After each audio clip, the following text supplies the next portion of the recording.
One Sabbath, when Jesus was going through the wheat fields, his disciples were picking the heads of wheat, rubbing them in their hands and eating them. Some Pharisees said, "Why are you breaking the Sabbath law?" Jesus replied, "Haven't you read what David and his companions did when they were hungry? He broke the law by going into God's house and eating the bread of the presence, which only the priest can eat. He also gave some of the bread to his companions. Then he said to them, 'The human one is Lord of the Sabbath.'"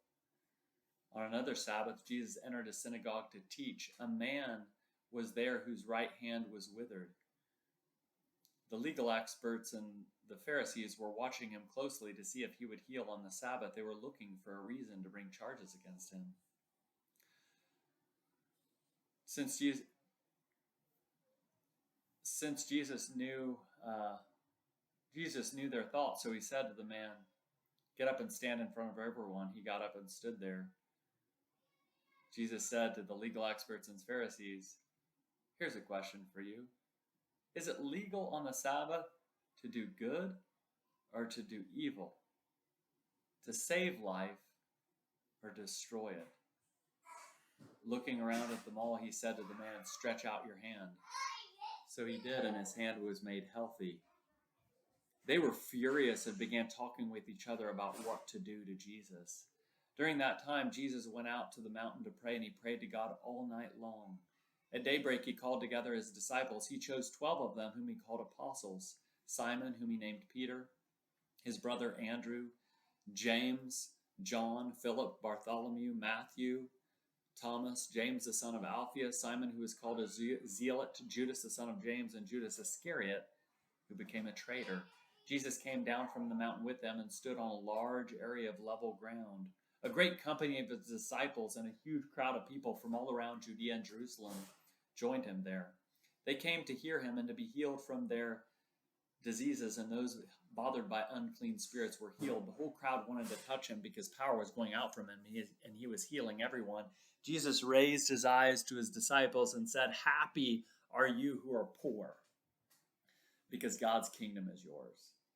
Happy are you who hunger now, because you will be satisfied. Happy are you who weep now, because you will laugh. Happy are you when people hate you, reject you, insult you, and condemn your name as evil because of the human one. Rejoice when that happens. Leap for joy, because you have a great reward in heaven. Their ancestors did the same things to the prophets. But how terrible for you who are rich, because you have already received your comfort. How terrible for you who have plenty now, because you will be hungry. How terrible for you who laugh now, because you will mourn and weep. How terrible for you when all speak well of you.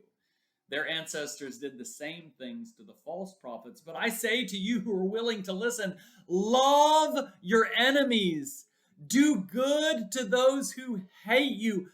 Bless those who curse you.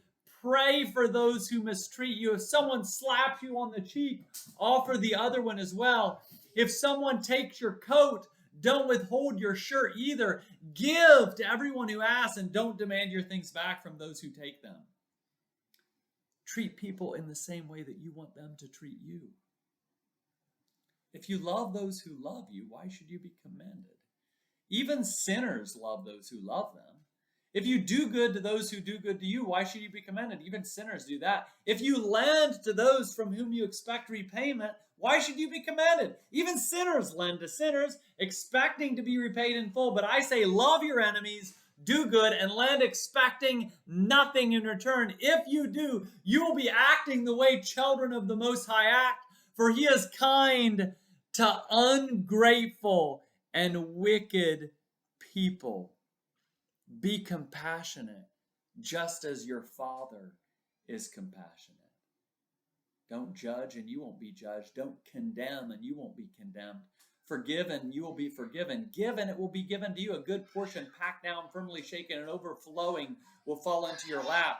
The portion you give will determine the portion you receive in return. Jesus also told them a riddle. A blind person can't lead another blind person, right? Won't they both fall into a ditch? Disciples aren't greater than their teacher, but whoever is fully prepared will be like his teacher. Why do you see the splinter in your brother's or sister's eye, but don't notice the log in your own eye? How can you say to your brother or sister, let me take the splinter out of your eye, when you don't see the log in your own eye? You deceive yourselves. First, take the log out of your eye, and then you'll see clearly to take the splinter out of your brother's or sister's eye. A good tree doesn't produce bad fruit, nor does a bad tree produce good fruit. Each tree is known by its fruit. People don't gather figs from thorny plants, nor do they pick grapes from prickly bushes. A good person produces good out of the good treasury of the inner self, while an evil person produces evil out of the evil treasury of the inner self. The inner self overflows with words that are spoken. Why do you call me Lord, Lord, and don't do what I say? I'll show you what it's like when someone comes to me, hears my words, and puts them into practice. It's like a person who built a house by digging deep and laying the foundation on bedrock. When the flood came, the rising waters smashed against that house. But the water couldn't shake the house because it was well built. But those who don't put into practice what they hear are like a person who built a house without a foundation. The floodwaters smashed against it and it collapsed instantly. It was completely destroyed.